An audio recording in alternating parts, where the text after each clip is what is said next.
Okay, so we're back again for the last piece of the lecture for chapter 17. In this one, we're going to talk about privacy, employee privacy, and also labor unions and collective bargaining. All right. Um, Employee privacy. So, this is a big topic, like how much privacy do employees actually have in the workplace? Well, the answer to the question in short is in most modern workplaces, not much. But let's talk about it a little bit. All right. Um, so at work, your employer can monitor your actions in the workplace. All right. And this would extend to company owned devices, cell phones, laptop computers, um, and the like. All right. Anything the employer provides, they have the right to monitor. All right. The employees do have a reasonable expectation of privacy. That's the default rule, but there's a huge asterisk. All right. If employers are informed that they will be monitored, there is no reasonable expectation of privacy. And that may seem to contradict what I just said. So, the way it works is that at common law, there is a reasonable expectation of privacy if the employer does nothing to indicate that you should not expect any privacy. Well, in reality, all companies in their employee handbook and during employee briefings tell employees, if you look in your handbook, it's in there, I guarantee you, that you will be monitored, you can be monitored, and there is no expectation of privacy. So in application, in the workplace, you have no reasonable expectation of privacy, right? Because your employer has informed you that there is none, all right? And virtually all employers do this. This is one of the things that is included in employee handbooks, because oftentimes they'll sit with attorneys, or maybe they have attorneys in-house, and this language is always provided as part of a job description and in the employee handbook. All right.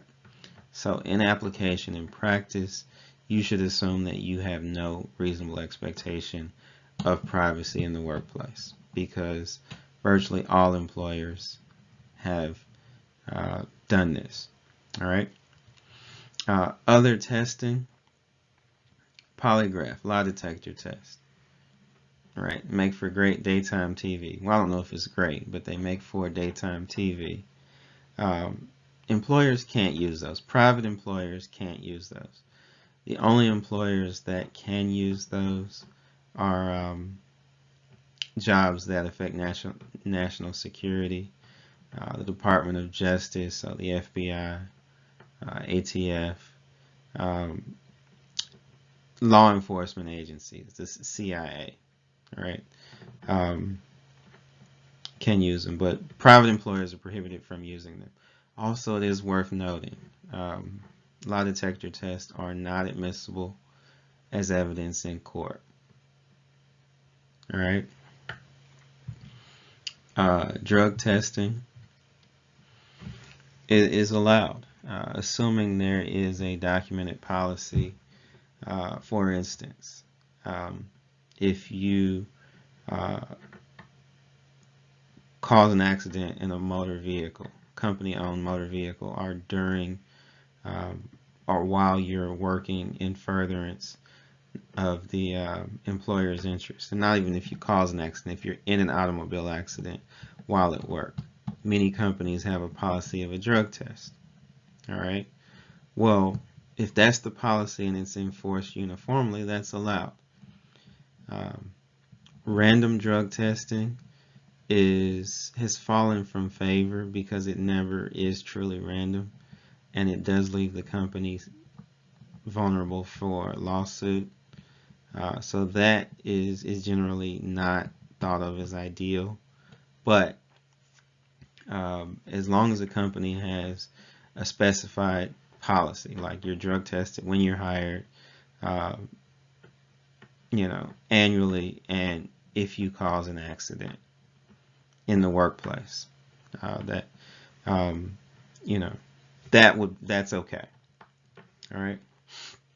Genetic testing we'll skip. Okay. Let's talk a little bit about unions. All right. I'm gonna link a video. I think I'm gonna link a video. I think I can do it. Um, that details a union election. All right. So the way a union is certified is that um, employees of any particular company are honestly a subset within a company. The video I'm going to link deals with the TLE, the Tire and Lube Express unit of a Walmart store. All right. Workers hold an election, all right, and vote for the union or against the union. If they vote for the union, then the union's certified. All right.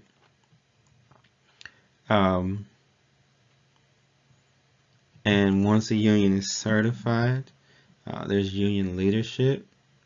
All right. And the biggest benefit of having a union is that the employer must collectively bargain with union leadership. It's not an option. They at least have to sit down at the table and bargain with union leadership. All right. They don't have to agree. They don't have to come to terms. They don't have to compromise. But company management does have to sit down at the table with union leadership to discuss union concerns. And oftentimes we're talking about pay, working conditions, retirement, medical care. And we had a great example of this during the fall semester, the General Motors strike. All right, where the union and our union leadership and General Motors would meet periodically and determine if they were getting closer, because the strike went on for, I think it was 6 weeks. It was a very long strike. And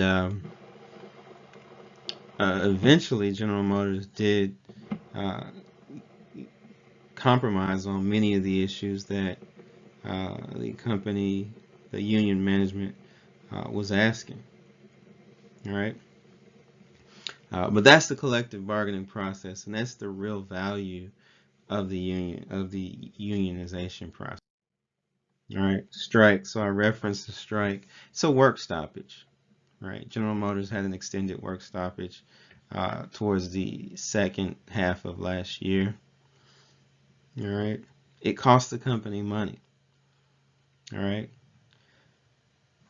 employers can hire replacements when the union is on strike, but that's often not easy to do, to hire an entire new labor force. All right. And strikes are effectively the union's way to flex its economic power. All right. Now, a strike, not every entity can strike. Right. Airline pilots cannot strike. Police officers cannot strike. First responders generally cannot strike.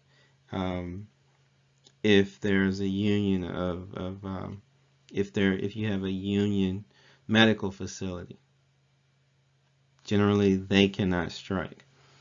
All right, so certain industries cannot strike because of their important and vital role to society.